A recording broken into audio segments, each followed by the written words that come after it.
Ponto de Vista. Apoio Grupo Mendes.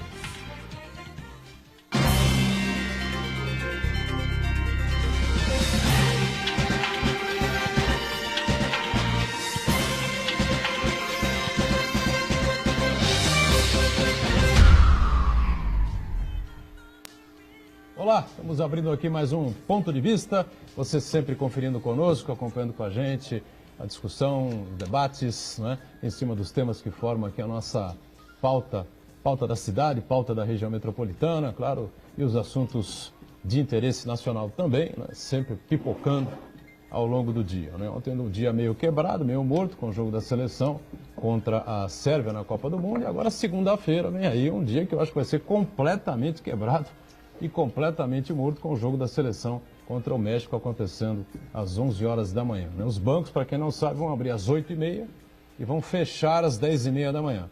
E aí vão reabrir às 14 horas e vão fechar às 16 horas. Quer dizer, mudanças completas, né, nesta próxima segunda-feira. Ponto de Vista diariamente com você e a nossa reprise, você sabe, aqui na Santa Cecília TV, a partir das 20 horas, né, 8 da noite.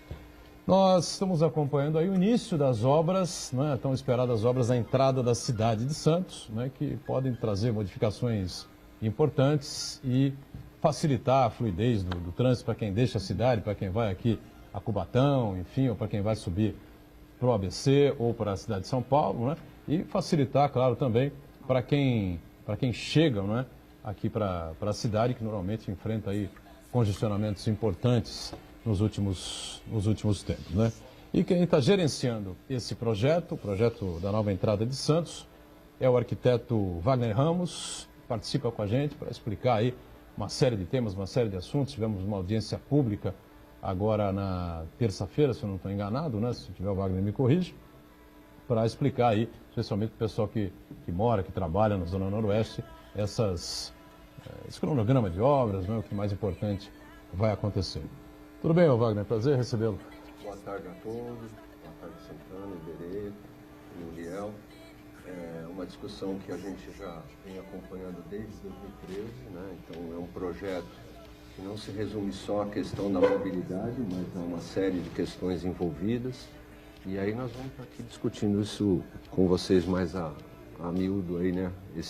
Todos esses projetos que foram desenvolvidos aí. Muito bem, obrigado ao Wagner por estar com a gente. Uriel Vilas Boas, sempre uma figura de destaque, antenado aí com as coisas da cidade, da região metropolitana, está com a gente mais esta edição. Tudo bem aí, Uriel? Tudo bem, doutorão. É sempre um prazer participar de debates, de discussões. E esse programa, no meu modo de ver, é especial pelos temas, pela forma como os temas são abordados. E ainda mais vem o professor Iberê, que está sempre ligado nas coisas também. O Wagner hoje, por certo, vai abrir para a gente um momento muito importante, porque nós precisamos desenvolver as questões de obras que não são apenas responsabilidade de uma prefeitura. No nosso modo de entender, nós temos que ter uma comunidade atuando para auxiliar, ajudar no que for preciso esse desdobramento dessas obras.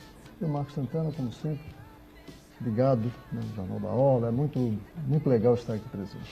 Uriel deve estar satisfeito ou não, Uriel? A Colômbia se classificou na bacia no suado, na vitória de 1-0 em cima da seleção do Senegal. Um gol do Mina, saudoso Mina, né? Na defesa do Palmeiras. E o Borja, bicho, o Borja entrou. Você acredita numa coisa dessa, não? É uma coisa curiosíssima. As seleções que nós estamos vendo jogar, tem jogadores, alguns nós conhecemos, estrangeiros que estiveram no Brasil, mas a nossa seleção, que está quase todo ano no exterior, a gente olha quem é esse, quem é aquele, quem é aquele outro. Então, agora vem a Colômbia, que fortalece a América do Sul, né? Uruguai, Colômbia, Brasil, Argentina. Mas... só o Peru sobrou. Só o Peru. Iberê Ciro, né? Professor Iberê, especialista em marketing político, né? Também antenado aí com essas questões que envolvem a cidade há muitos anos, né? Ligado aí nas questões públicas, participa e colabora com a gente aqui também. Tudo bem, Iberê? Tudo, é sempre um prazer estar na companhia de vocês e rever o Wagner, que a gente já acompanha o Wagner há muito tempo dentro da prefeitura, e eu acho que a prefeitura foi muito feliz em escolhê-lo para gerenciar esse tipo de projeto. Até pelo conhecimento do Wagner, na Zona Noroeste, no Morro, que ele dedicou um bom tempo da sua vida a essas duas áreas. E o Marcos Santana lá na ponta, atento sempre às redes sociais, transmissões aqui do Ponto de Vista e a sua participação com a gente aqui também, sempre importante. E hoje com a divulgação aí de mais uma pesquisa Ibope, né?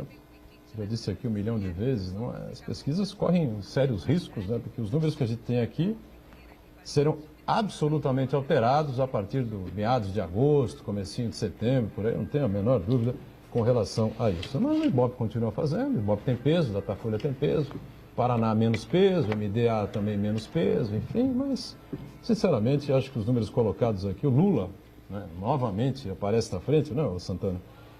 Uma frente enorme, né, dessa vez aqui, 33%, Bolsonaro 15%, Marina 7%, Geraldo 4%, Ciro também, Álvaro Dias 2%, enfim.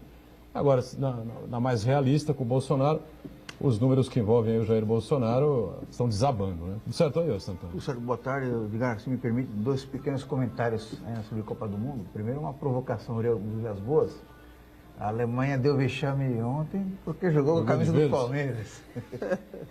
E o Edgar Butrão ontem... Está provado que o Palmeiras não tem Mundial mesmo. Como a receita estava do Mundial, então não deu muito certo, para quem estava usando verde. E o Buturão ontem, o meu palpite foi 2-0, mas eu errei, né? Faltou o gol do... Eu errei, porque eu falei que os gols Fagner seriam do Paulinho e do Fagner, se né? acontecesse isso, a FIFA ia encerrar a Copa do Mundo. Mas o gol do Fagner virá. Virá, sim. Provavelmente contra, né?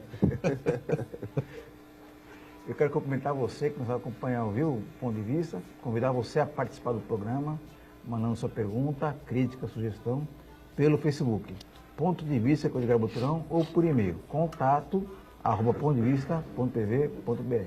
O programa pode ser acompanhado ao vivo também na internet, santaportal.com.br/tv. As edições anteriores ficam disponíveis no nosso canal no YouTube, na nossa página no Facebook. E você que nos acompanha na reprise, às 20 horas, uma boa noite. Quer avaliar alguma coisa dessa pesquisa do Ibope aí, ou você comunga do meu pensamento também? Que eu acho que pesquisa é momento. Água, né? Não, é momento, entendeu? Nós ainda teremos muito para andar. Acho que a discussão mais forte é que nós já tivemos essa experiência no Brasil em 89, quando polarizamos lá, né, o caçador de Marajá, de um lado, e vimos aí no que deu. Acreditamos no salvador da pátria, a primeira medida foi o confisco do dinheiro e mais adiante sofreu o impeachment. Deixarei a direita estarrecida e a esquerda perplexa, disse Fernando Collor. Então eu acho que, de alguma forma... E tomou o dinheiro de todo mundo. Então, de alguma forma, assim, se nós lembrarmos de 89, não é que não tínhamos pessoas, tínhamos lá Ulisses, tínhamos pessoas, outras de meio, né, que poderiam estar nesse vácuo aí. Então, eu acho que esta aqui, se nós não tivermos essas composições bem claras e está todo mundo empurrando com a barriga. Eu já falei aqui que eu acho que as composições entre o candidato e o vice é que vai começar a dar perfil para o próximo presidente. Muito bem. Bom, eu queria fazer uma observação. Está sendo mencionada a pesquisa das pessoas que manifestaram o interesse na participação. Eu não sei exatamente qual é o índice eu de vi brancos, uma nulos, outra pesquisa e apontando um fato que a gente tem que realmente avaliar. A pesquisa que indica a rejeição à eleição em si. Que é uma somatória dos vários candidatos. O voto nulo, voto em branco, a abstenção. Então é uma situação que nós temos que avaliar. Isso vai ter reflexo na próxima eleição? Farei uma comparação com a seleção brasileira. Teremos alguma chance de chegar até lá? Claro que tem. Né? Então a gente tem que ser otimista, né? E tentar avaliar de que forma esse quadro tem que ser, né, pode não, tem que ser mudado. Porque mais de 50% não acreditando no fator político, não vai votar ou vai votar por votar e continuaremos com o risco de uma situação política Muriel, só tem uma diferença.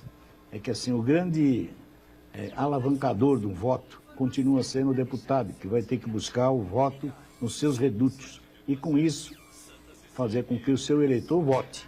Agora, se você deixar só a majoritária distante da população, garanto para você que 70%, se for só para presidente e Senado, garanto para você que 70% não estava nem aí para fazer. Mas o deputado em si, ele é obrigado naturalmente, para sobreviver, seja novo ou não, mas ele vai ter que buscar esse voto.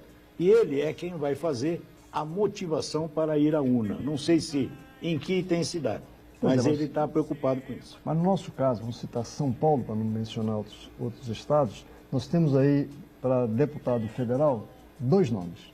Tiririca e Russomano. Como sempre. E agora é o indicativo de talvez o Datena para senador. Estado mais avançado da federação. Uma situação dessa é muito preocupante. Como você falou, nós temos deputado estadual que não se identificam diretamente com o não elegeu município. o Donald Trump? Isso. Santana quer Eu completar só alguma queria coisa? fazer um pequeno rapidamente? comentário em relação a essa pesquisa. Essa semana, no João da Hora, nós recebemos a visita do ex-deputado, ex-ministro Aldo Rebelo, que é pré-candidato a presidente da República também, né? E ele faz uma análise sobre o cenário político. Eu perguntei para ele com relação ao destaque do Jair Bolsonaro quando o cenário não apresenta o ex-presidente Lula. E ele deu um argumento bem interessante, que acho que a pesquisa do Ibope começa a refletir isso, que o Bolsonaro, ele acabou catalisando o medo, o interesse do brasileiro comum no tema da segurança pública, que é o candidato que até o momento mais falou sobre a questão de segurança pública, né? Do jeito dele, logicamente. Mas a partir do momento que a campanha eleitoral começa a se apresentar, os demais candidatos começam a abordar o tema de segurança pública com mais profundidade, a apresentar suas propostas, então a tendência do eleitor é analisar melhor as propostas dos candidatos e a candidatura do Jair Bolsonaro começar a se esvaziar. Isso já está E isso aí começa claro, a se evidenciar nessa pesquisa aí que o Jair Bolsonaro... Não, já começou com o Datafolha, não se esqueça. Então já começou a Datafolha já caiu, o Bolsonaro já caiu 3, 4 pontos, agora o Ibope também. Uma situação quase de E bateu empate. no teto, eu acho que dali realmente ele não pode passar para A bexiga do Bolsonaro começa a esvaziar. o bem do povo e felicidade geral da nação, não teremos esse doente, né, com a caneta na mão. Bom, ô Wagner, a audiência pública, a última audiência pública foi na Nós fizemos na segunda-feira. segunda-feira, com a né? Ecovias, E com o pessoal mais moradores da Zona Noroeste, o pessoal mais ligado às principalmente da Zona onde Oeste. teremos aí os impactos reais, não é isso? Das obras Das em si, principalmente da faixa de domínio da Ecovias, dos bairros ligados àquela região. Né? Tivemos ali o pessoal do Piratininga preocupado com as questões da construção do futuro viaduto Piratininga, que vai ser feito ali do lado daquele bairro. Do pessoal do São Manuel também, porque parte desse viaduto desce ali do lado do bairro do São Manuel.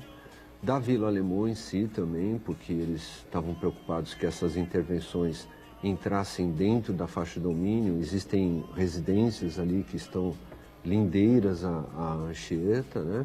A marginal da Via Anchieta, e também do Saboó, do pessoal mais preocupado com as questões das drenagens, né? Como é que vai acontecer as obras que vão resolver as questões das inundações daquela região. Então, Nós teremos, invariavelmente, não é impossível que isso não aconteça, a tal da omelete não se faça em quebrar ovos, né? Teremos desapropriações ali, ou pelo menos algumas famílias terão que ser deslocadas das suas moradias. Pelo menos é isso que eu entendi, não vai acontecer nada na verdade, esse projeto foi desenvolvido de forma a não ter essas questões de desapropriação.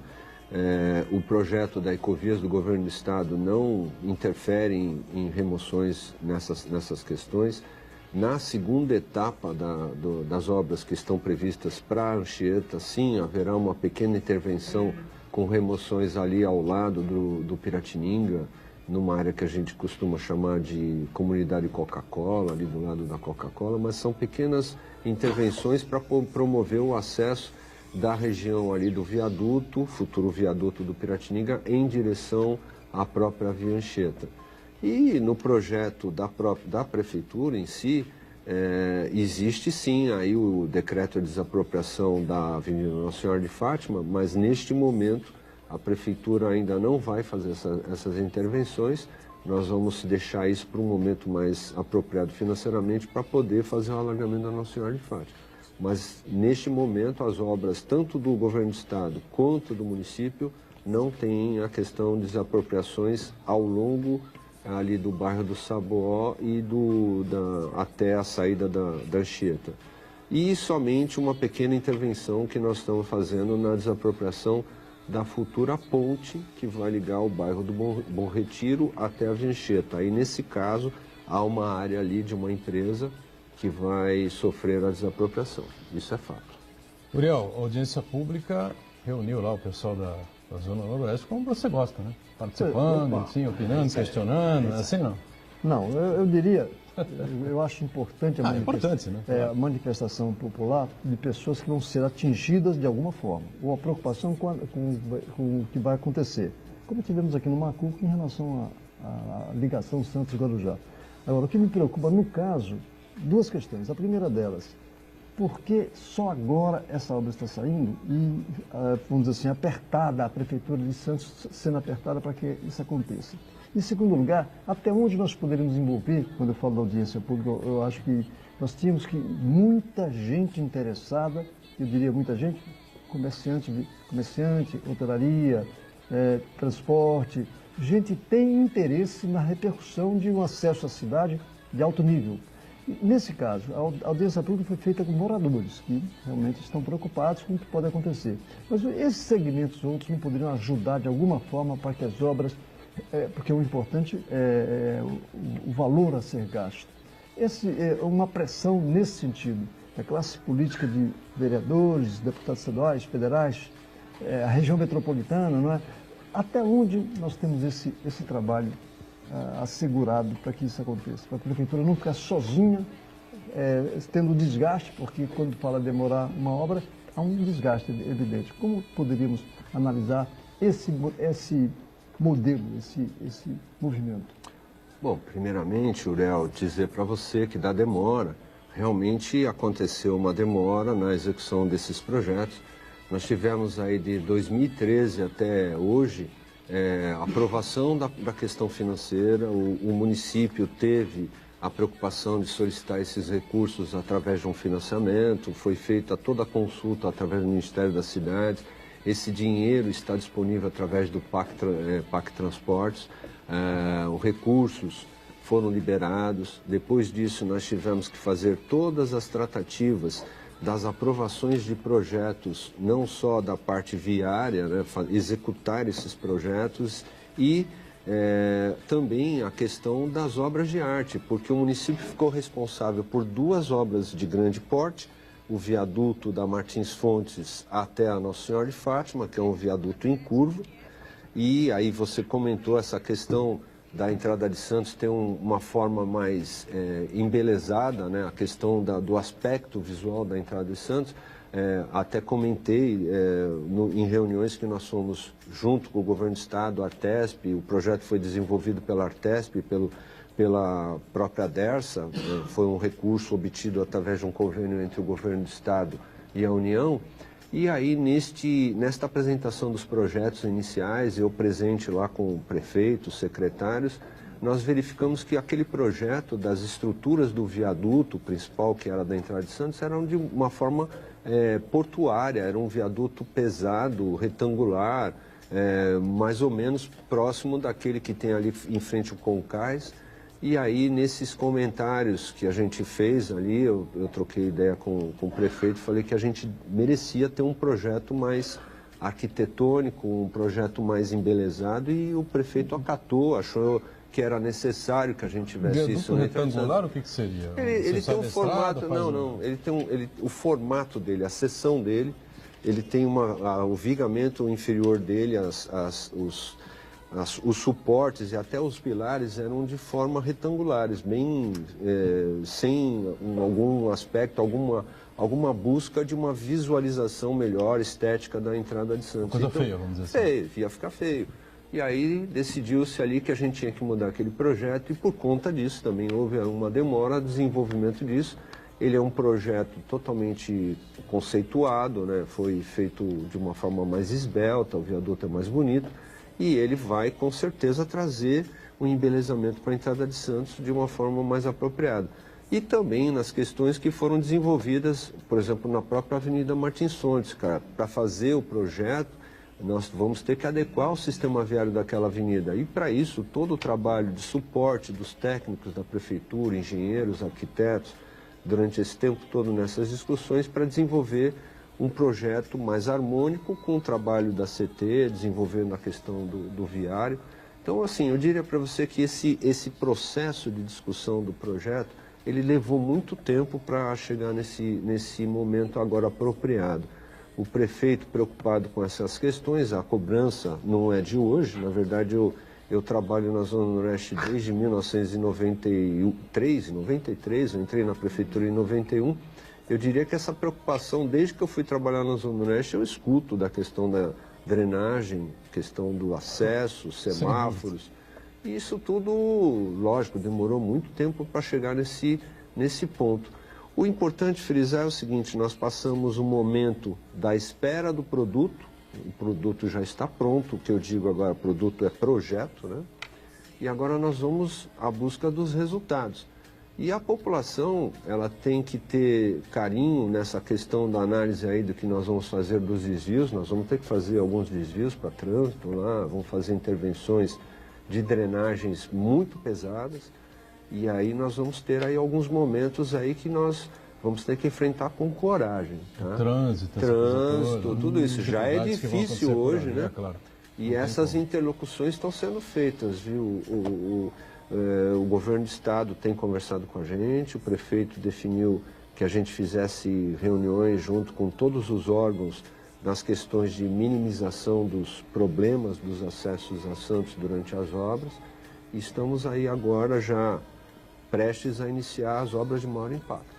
Tem uma pergunta aí? Isso? Paulo Henrique Farias acompanha a gente, pergunta para o Wagner se ele não tem medo de que a parte de verba da União não venha e pare as obras da entrada da cidade. Vamos fazer um rápido intervalo, tá certo? E na volta a gente entra nessa questão financeira das obras e a parte da União não veio e a gente acha que só um milagre para chegar, tá certo? O Wagner vai explicar com mais calma. Voltamos já já.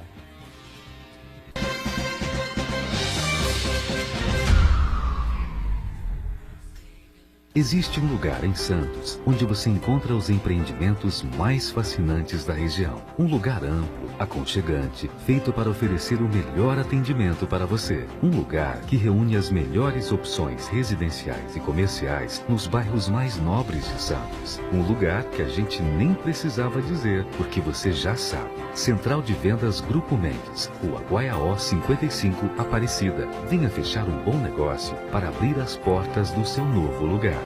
O livro das arquibancadas, a Presidência 2002 de Marcelo Teixeira, está à venda na Unisanta com preço promocional de lançamento.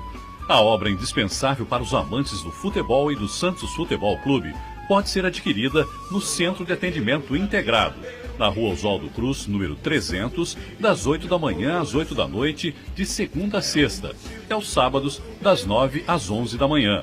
Se você quiser, pode pedir pelo e-mail tesouraria@unisanta.br e receba por Sedex, ou nas livrarias Nobel, Martins Fontes e Realejo em Santos. Das arquibancadas, a Presidência 2002 de Marcelo Teixeira. Adquira o seu agora mesmo.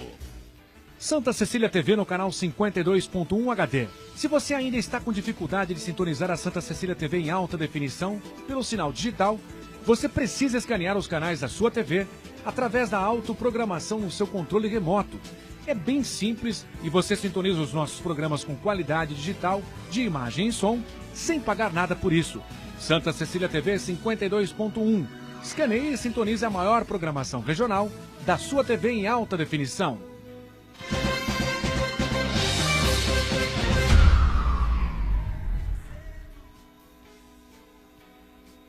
Muito bem, voltamos com a sequência aqui do ponto de vista, falando sobre o projeto das obras da entrada de Santos, a nova entrada de Santos, aqui com o arquiteto Wagner Ramos, que é o gerente desse projeto, com o Uriel, Iberê e o Santana aí, sempre acompanhando as participações, como a do Paulo Henrique, né? Paulo Henrique Farias. Repete a pergunta para a gente aí. Ele pergunta basicamente sobre a participação financeira, da União com recursos para essa obra da entrada da cidade. Na verdade, o recurso não é da União propriamente disso. Ele foi aprovado através de uma habilitação do município de Santos num financiamento. Tá? Então, esse dinheiro é financiado, quem vai pagar é a população, o povo santista vai pagar esse financiamento, a prefeitura está pagando já esse financiamento. E esse recurso já está disponível através da Caixa Econômica Federal. para o município de Santos, no investimento de 291 milhões. Nós já fizemos investimentos em obras na primeira etapa, que a gente decidiu a divisão em 4 etapas, e a primeira etapa já está com 93% das obras concluídas e já com pagamentos efetuados. Não tem atraso nos pagamentos, porque é um dinheiro que é carimbado, a gente define como esse nome, né? Dinheiro que vai para aquela finalidade. Então não há esse risco do município de Santos paralisar essas obras. O que eu não posso afirmar é na questão da União. A União não mandou recursos para as obras, a Codesp teria que fazer a sua parte também, e isto não aconteceu. Eu ia perguntar isso, viu? Qual é a participação da Codesp? Como é que ela está inserida nesse processo aí? Então, porque me parece que às vezes a Codesp se acha um extraterreno nesse processo todo, como se não tivesse nada a ver com isso. Então, como é essa relação da Codesp com toda essa problemática? Lembrando que a Codesp, eu lembro que o Rodolfo Amaral fez na verdade, tornou público, né, não eu ia dizer denúncia, mas não é denúncia, no caso não é esse, né? É que a Codesp recebe do Tesouro da União um orçamento, ela tem um orçamento anual, né? A faixa de mais de 300 milhões, 300 a 400 milhões de reais, né? E o dinheiro do que bate volta, né? E nós, na época, trouxemos aqui o presidente da Codesp, no programa anterior que nós tínhamos na casa, era o Renato Barco, na época, e o Renato confirmou. Falou, não, realmente é verdade, enfim. Aí nós perguntamos, mas escuta, não tem projeto aqui? Quer dizer, que não precisamos de obra aqui, nem nada?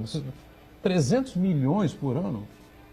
Qual seria a participação? Você tem ideia, o Wagner, da União nesse... O projeto, ele foi, quando foi contratado, valores? aproximadamente, a parte dele seria algo em torno de 500 milhões. Tá? Então, é um investimento que eles têm que fazer na ligação da Anchieta até a área portuária pela Avenida Portuária. Existe aí já um projeto conceitual que foi feito pela DERSA, a DERSA fez esse estudo, a Codesp fez um projeto em cima disso, tá? Eu vi esse projeto, muito bem elaborado pelos técnicos da Codesp, só que a questão é recursos financeiros para execução. Infelizmente, aí, como a gente percebe, né, não tem a preocupação com o Porto de Santos, o acesso a Santos, todo o trânsito de caminhões que seguem para essa região.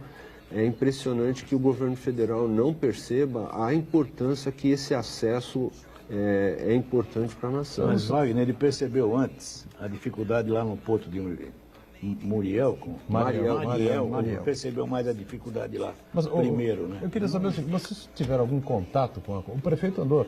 A gente teve várias reuniões aí com o presidente da Codesp, não lembro exatamente se esse tema específico foi discutido, mas acredito que sim, né?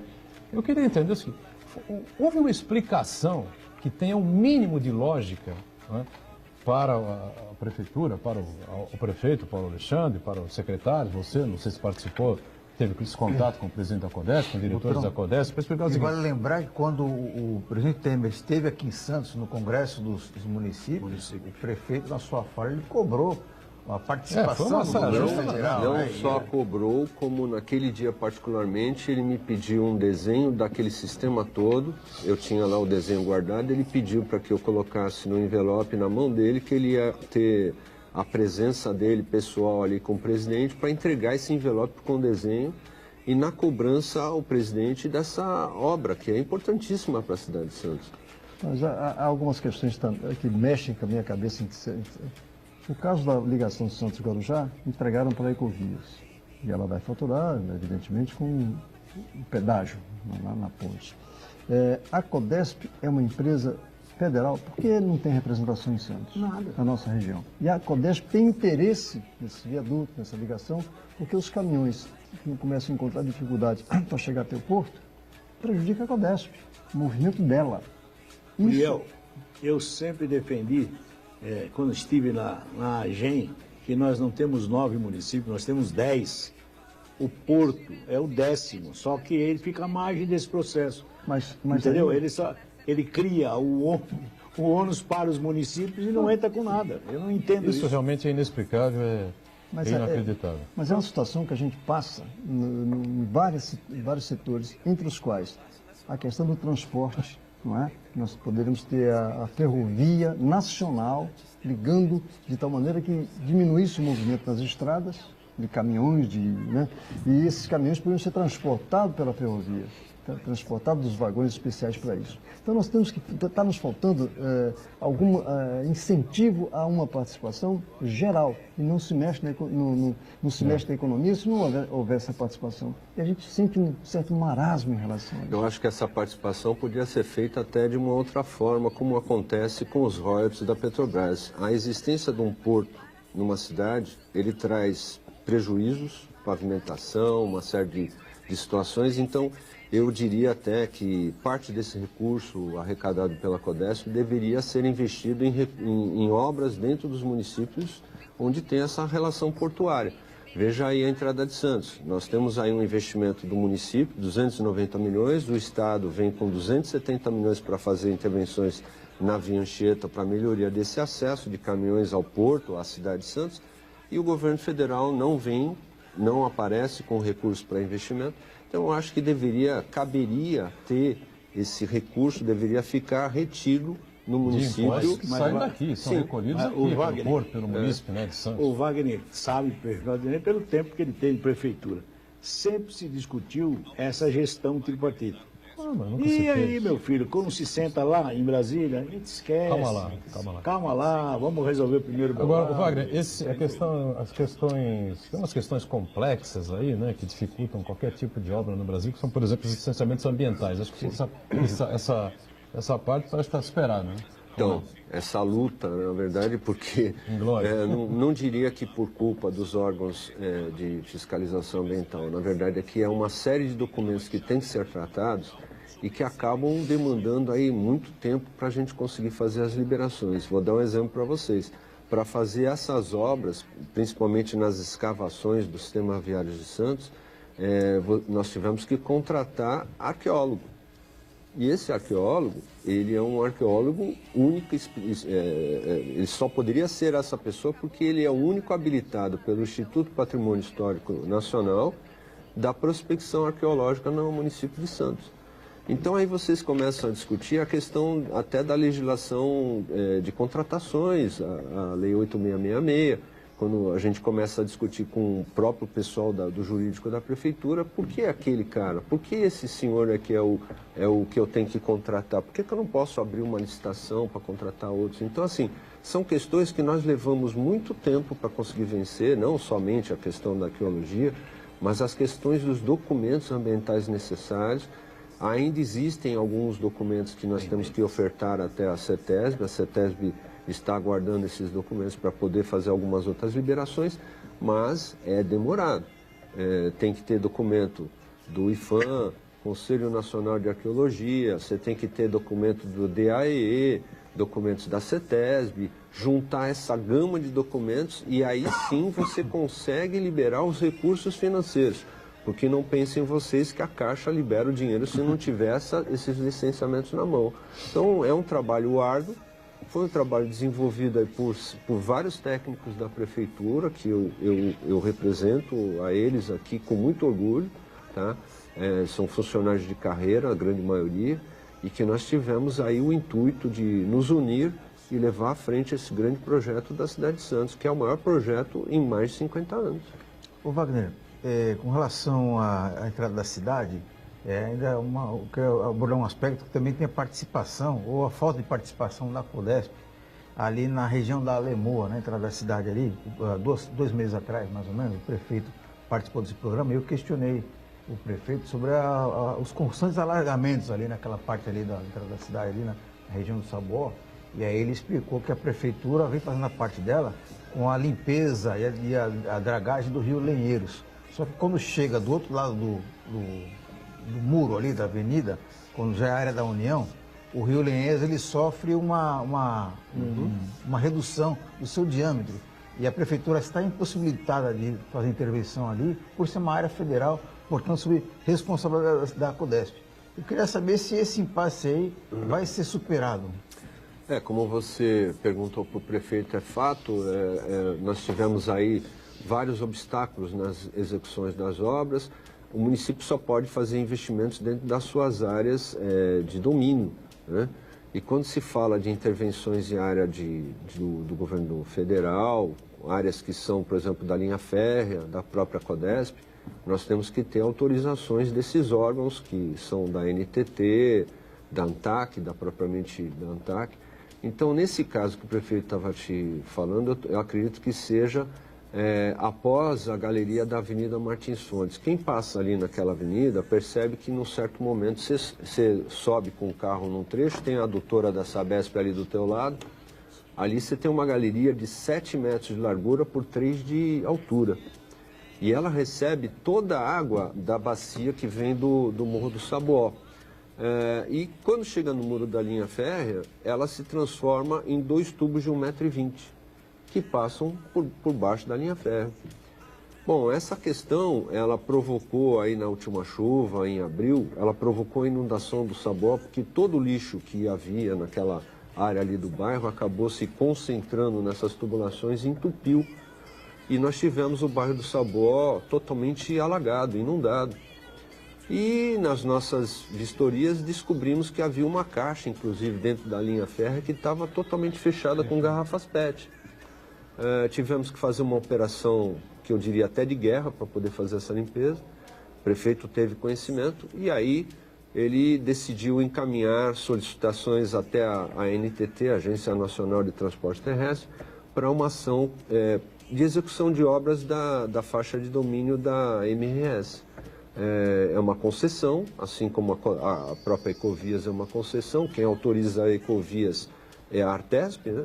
Então nós mandamos aí a solicitação para a NTT para ver se a gente consegue resolver. E, paralelamente, ao Ministério Público, que também está trabalhando do nosso lado para solucionar essa questão. Essa questão é completamente absurda, né? É o que eu costumo dizer sempre. Como é que pode você ter uma área do município, você atravessa a rua, você está em área da União? Você está em área da União, você não está em lugar nenhum. O que é a área da União? A União é um todo. São os municípios e os estados. Ué, aí o cara está na área da União e a prefeitura não tem nenhuma possibilidade de atuar, de agir, de fazer uma obra, de cobrar impostos, de coisa alguma, né? É aquela brincadeira. Você está ali no Valongo, no Museu Pelé, você está em Santos. Sim. Se você atravessar lá para os armazéns, já tá na você área da está União. em lugar nenhum. Em lugar nenhum. E curiosamente foi ampliado o porto. A área foi ampliada, quer dizer, Agora, Wagner, essas obras, evidentemente, né, vão gerar alguns impactos, alguns problemas, enfim, claro, naquela área da entrada da cidade, nos bairros ali do entorno, enfim, né? A partir de quando? Já é uma data, assim? Então, o envelope 2 da licitação principal agora é o viaduto, a área do viaduto Martins Fontes. E esse pacote foi feito a licitação. O envelope 2 foi aberto segunda-feira agora, já sabemos, podemos saber em prazos legais quem vai ser o vencedor dessa licitação. Como vocês mesmo disseram, as demoras também são decorrentes de processos judiciais. Tivemos aí processos, questionamentos judiciais de algumas licitações que demandaram aí 2, 3 meses para o juiz fazer o julgamento e decidir pela veracidade daquilo que a prefeitura estava fazendo. Então, assim, vamos torcer para que essa obra da etapa 3, que é o viaduto Martins Fontes e Nossa Senhora de Fátima, ela comece lá para o mês de agosto ou setembro. Agora, esse processo de judicialização, que é o que mais emperra a nível de Brasil, ele está num ano extremamente perigoso, né? O povo é louco para entrar para a obra, porque nós estamos num ano político e eu não posso deixar que nada aconteça.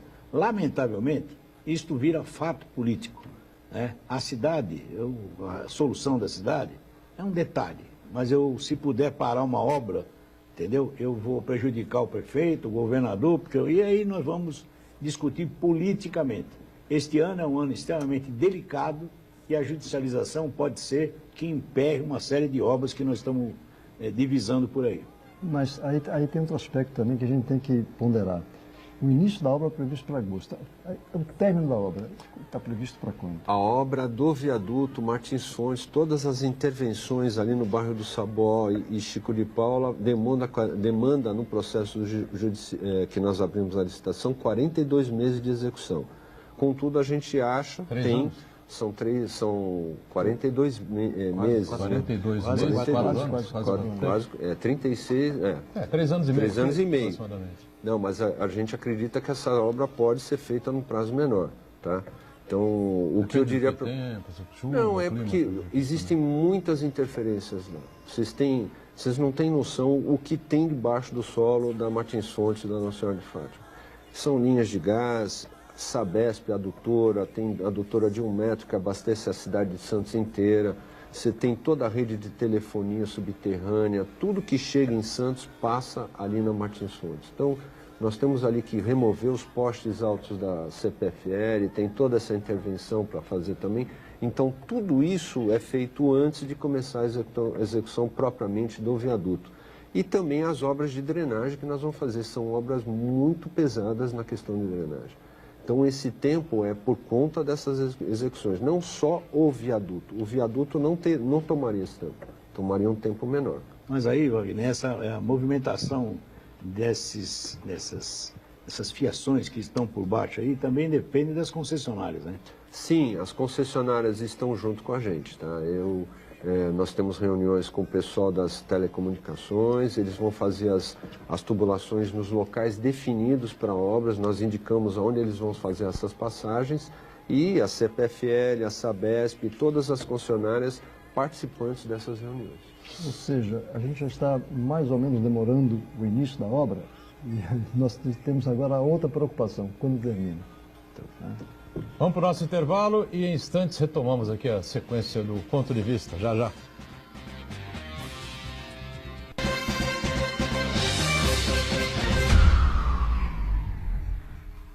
Existe um lugar em Santos onde você encontra os empreendimentos mais fascinantes da região. Um lugar amplo, aconchegante, feito para oferecer o melhor atendimento para você. Um lugar que reúne as melhores opções residenciais e comerciais nos bairros mais nobres de Santos. Um lugar que a gente nem precisava dizer, porque você já sabe. Central de Vendas Grupo Mendes, Rua Guaiaó 55, Aparecida. Venha fechar um bom negócio para abrir as portas do seu novo lugar. Se você é estudante de pós-graduação da Unisanta ou de qualquer outra universidade, participe do 7º Encontro Nacional de Pós-Graduação, dias 9 e 10 de novembro. Apresentação de trabalhos em painéis e orais, visando uma evolução dos temas para submissão em revistas científicas. As inscrições são gratuitas até 28 de setembro pelo site www.unisanta.br/ENPG. Informe-se também sobre os mini-cursos. Universidade Santa Cecília, primeira da Baixada em ranking mundial sobre excelência de pesquisas. Há 58 anos, promovendo transformação social e conhecimento científico. A sua música.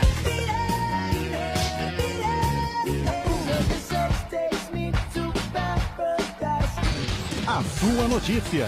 107,7 Notícias. O seu locutor. A sua promoção. Ligue agora 3234-1077. Participe você também e ganhe muitos prêmios. O seu cantor.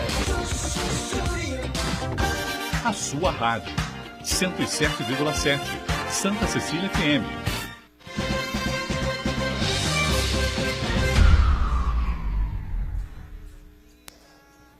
Muito bem, a gente continua aqui na discussão e acompanhando aqui o Wagner Ramos, né, as explicações sobre esse projeto da nova entrada de Santos, né, e nós vamos ter aí um plano de comunicação para informar a população, né. Acho que é uma ideia interessante, né, sobre os impactos, sobre o desenrolar das obras, né, me parece, né, não sei se eu estiver errado, você me corrige, por favor, né, e também será um informativo sobre o trânsito, né? Não vá por aqui, vá por ali, evite tal saída, mais ou menos isso que vai acontecer, Wagner? Sim, entendam que isso não é somente porque é um interesse do município, da prefeitura fazer essa comunicação, isso é uma exigência do licenciamento ambiental.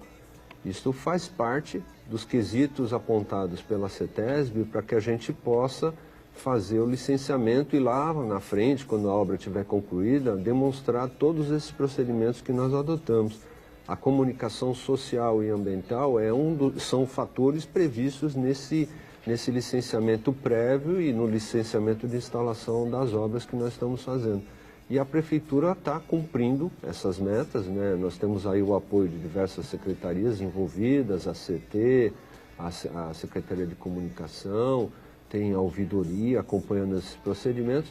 E essas decisões de onde fazer as abordagens dos moradores decorrem de um questionamento, de um procedimento técnico, que é aquilo que eu dirijo. Quando a gente vai, por exemplo, fazer uma intervenção no bairro do Sabó, procuramos fazer reuniões dentro do bairro do Sabó com os moradores envolvidos daquelas regiões. Agora, por exemplo, hoje temos uma reunião no Bom Retiro, porque nós vamos fazer uma obra na rua Pastor João Wesley, numa discussão que nós estamos já acompanhando com o pessoal também do Santa Maria, do bairro do lado, do bairro Santa Maria, e hoje à noite, às 7 horas, estaremos com os moradores do Bom Retiro na Sociedade de Melhoramentos do Bom Retiro. Então não é um procedimento nosso. Estamos falando dos moradores, evidentemente, eles serão atingidos de alguma forma por esses problemas, ou a solução dos problemas que ali estarão com essas obras. Mas a pergunta que se faz é: quem não mora em Santos, ou quem utiliza a Martins Fontes regularmente, como serão avisados da forma de atuação, da forma de enfrentar o problema, porque o trânsito vai ser, inegavelmente, vai ser atingido. Qual seria a forma de que essa população tomasse conhecimento disso? É nessas aprovações que nós fizemos já da etapa 3, na questão do viaduto da Martins Fontes Nossa Senhora de Fátima, que vai ter essa intervenção que é a tua preocupação. Nesse caso específico desta licitação, há um outro procedimento de acompanhamento ambiental e social desta região. Então, quando começarem as obras do viaduto, essas intervenções conjuntas com a Ecovias, aí sim nós vamos fazer a comunicação social dessas obras. A Ecovias esteve, inclusive, nessa reunião segunda-feira, demonstrando lá as discussões com a comunidade de folhetos, panfletos, faixas, inclusive naqueles painéis luminosos na estrada, de comunicação dessas intervenções e do que pode estar acontecendo na chegada dos turistas ou do transporte rodoviário que vai acontecer. E saibam que nós estamos em reuniões constantes aí nesses planos de minimização com a Polícia Rodoviária, CT, discussão com o pessoal de transporte, os sindicatos, caminhoneiros, fizemos reuniões com os empresários de Retroporto, com os empresários da região. Estamos sempre levando isso antecipadamente, porque é uma preocupação grande, não é só fazer a obra, a gente também tem que se preocupar com o que vai acontecer durante a obra e até no caso quando tiver uma chuva forte, inundar aquilo sem ter as obras da drenagem concluídas. Então é uma preocupação constante de todos nós, é preocupação muito grande do prefeito, ele tem feito essa cobrança a mim a todos os momentos e nós vamos fazer essas comunicações no momento exato necessário. Eu vou aproveitar aqui, até o próprio conhecimento do Wagner, posso fazer uma perguntinha? Aquela história do túnel, não tem nada a ver com a entrada da cidade num primeiro momento. Túnel que Zona Leste, Zona Noroeste, é isso? Eu diria que o túnel, ele passou também pela minha mão na questão de verificação dessas documentações. Eu diria que o túnel foi uma falha muito grande também do governo federal, porque o valor a ser investido naquela obra era algo em torno de 500 milhões de reais, ficou metade para o município, metade para a União. Tanto que eu recordo que a ex-presidente Dilma esteve em Santos e fez o anúncio de que esse dinheiro estaria disponível. E o município, o que ele fez? Ele fez os projetos básicos, fez a execução de todo o percurso, discussão inclusive com São Vicente, porque tinha intervenções que iam ser feitas pelo município de Santos em São Vicente. Nós vamos fazer obras inclusive em São Vicente, a Prefeitura de Santos, havia um compromisso disso assinado. E aí o que aconteceu? Num certo momento veio a comunicação do Ministério das Cidades de que aquele recurso, que nós tínhamos lá uma habilitação de pegar do governo federal, foi encerrado. Então, infelizmente, deixamos aí esse sonho tão aguardado aí da comunidade, eu digo da Zona Oeste, você sabe que eu trabalhei muito tempo na Zona Oeste, e o pessoal sonhava sempre com essa conexão com o Marapé, né, a ligação desse túnel de 900 metros, são 2 túneis na verdade, e seria maravilhoso para a cidade de Santos. Mas ele não está abandonado, não. Tá lá com a gente essas documentações, e a hora que o Brasil melhorar aí, a gente vai... Né?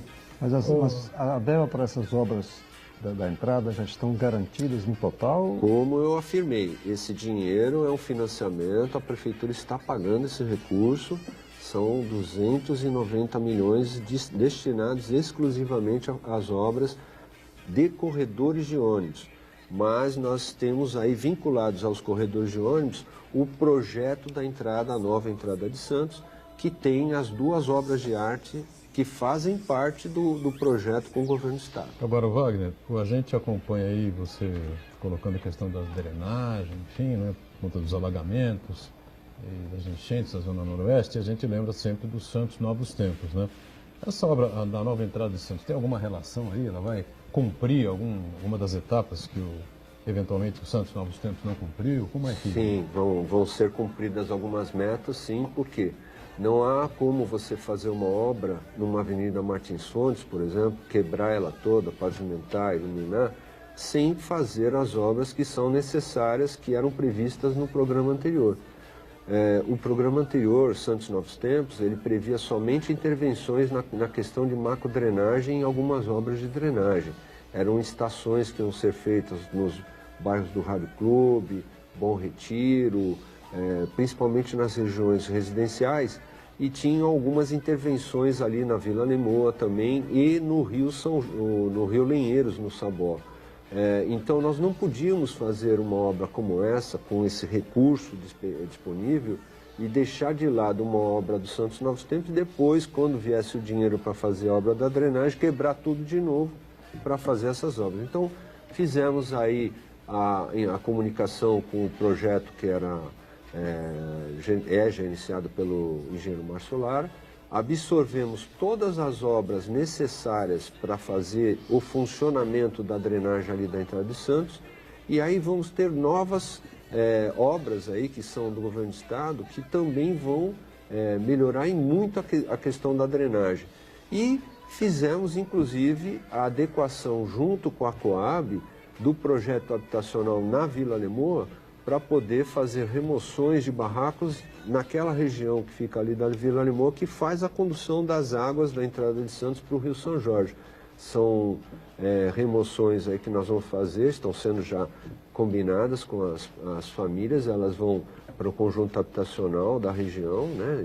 E a partir desse momento nós já vamos começar a fazer a liberação final deste caminho das águas para o rio. Essas remoções são em torno de 119 moradias, pessoas que moravam lá há 40, 50 anos e que vão sair de uma área degradada sobre palafitas e vão para um conjunto habitacional, graças a Deus, aí ocupando uma melhor condição de vida.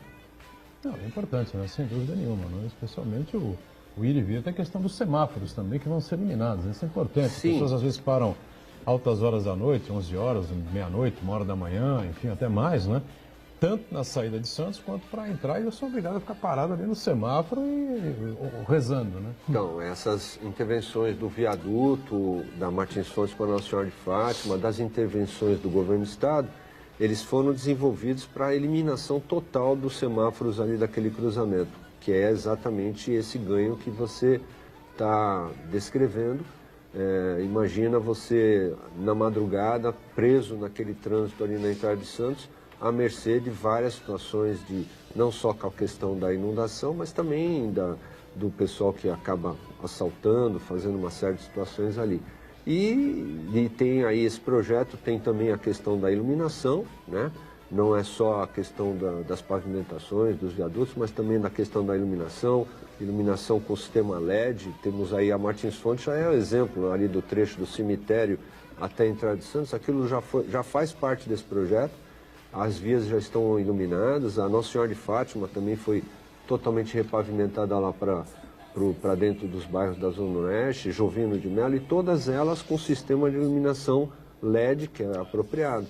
E a remoção desses semáforos decorre desse projeto viário que foi desenvolvido pelo governo municipal lá em 2013, que foi submetido ao governo do estado, teve essa aprovação do governo do estado, e o governo do estado investiu e o município também. E a questão da drenagem, que eu digo para vocês assim, é importantíssimo deixar claro que não só as obras destas drenagens que vão ser feitas na região vão fortalecer bastante a questão da condução das águas, a remoção dos barracos lá na Vila Lemoa, mas a questão do que o prefeito, através de um pedido formulado ao governador, de uma área que pertence ao estado, ali do lado da Via Anchieta, ele fez esse pedido da execução de uma estação de bombeamento. E essa estação está sendo feito o projeto executivo, tá? Já está sendo concluído, e em breve nós vamos ter uma notícia boa para Santos aí na questão da macrodrenagem. Então, só no aguardo disso. Eu vejo um aspecto importante quando vai uma obra que deve durar 2 a 3 anos. A obra deste viaduto são 42 meses no contrato, no formulado na licitação. Então, mas ela pode reduzir o prazo dela, com certeza. A gente vê um potencial aí de empregos, né, na área social, sim, que é muito importante. E, sobretudo, são 2 etapas. A primeira etapa é a construção das obras propriamente ditas. A segunda é o reflexo na comunidade, em termos de comércio, em termos de... Isso é um dado que deve ser levado em consideração e, inclusive, motivar essa participação. Nós teremos uma reunião na segunda-feira, mais uma reunião do Fórum Cresce Baixada, onde estamos discutindo a questão Uzi Minas, retomada com obras no Santos e Cubatão, visando o uso do aço nas estruturas de moradias. Então, tudo isso que a gente está fazendo, entendo eu, é necessário para motivar o comércio, a indústria, o sistema universitário, o sistema de transporte, porque todos nós podemos ajudar de alguma maneira a encontrar um resultado positivo. Essa questão da empregabilidade é bom fortalecer esse assunto, porque só com essas 2 primeiras etapas da entrada de Santos, desses projetos, das obras que nós já estamos fazendo, já temos aí a contratação de quase 150 pessoas trabalhando nas obras. A Ecovia já anunciou que no momento de pico, né, no máximo das obras dela, ela vai ter cerca de 700 trabalhadores diretos, fora os indiretos. Isso é importantíssimo para a região. É um fortalecimento aí das questões de trabalho aqui. A gente tem visto aí o que tem acontecido aí no mercado de trabalho aí fora. E digo para vocês, aquela fala de judicializações, na verdade as judicializações que aconteceram foram de empresas buscando encerrar, ganhar a licitação. Porque vocês imaginam o seguinte, esse investimento de cerca de 100 milhões que a gente já tem no mercado lançado com essas obras, vocês imaginam no mercado nacional o que é de obra parada por aí? A gente está fazendo obra aqui em Santos. Sem dúvida. Muito bem, finalzinho aqui do nosso ponto de vista, destaque aqui para o Jornal da Orla, que circula em formato tabloide nesta quinta-feira, né? Aqui pela região metropolitana, das nossas cidades aqui, Santos especialmente, né? Agora o México, tá certo? Aí, ó, a seleção brasileira se abraçando na comemoração do jogo de ontem. E eles também sofrem na Copa do Mundo, são os pets, né? Sofre, por exemplo, botando esse uniforme aí, né? O cachorro tem saco para ficar com esse uniforme. Dá uma camiseta dela na minha cachorra, em 5 segundos ela tira. Não sei que jeito ela dá, mas ela consegue tirar, não aguenta nada disso. Né? Olha a expressão do cachorro. O cachorro está meio revoltado, né? Olha, dá meio assim, né, o Marcos Santana? Muito bem, Wagner, prazer recebê-lo aqui, sucesso lá à frente das obras da entrada da cidade. A gente tem agora confiança absoluta que isso vai seguir e que a obra também que vai ligar Santos, a obra ligação seca Santos com Guarujá, na verdade estrada, né? Anchieta, Piaçaguera, também vai sair. A gente vai ter daqui a 3 anos aproximadamente, 4 anos, enfim, né? Uma nova realidade aí da nossa mobilidade urbana. Obrigado pela presença. O Uriel está sempre com a gente colaborando, com o Berê também. Marcos Santana sempre aí atento às redes sociais e o nosso ponto de vista diariamente aqui na Santa Cecília TV. 1h30 da tarde, você acompanha a gente ao vivo, reprise às 8 da noite. Valeu, gente. Obrigado.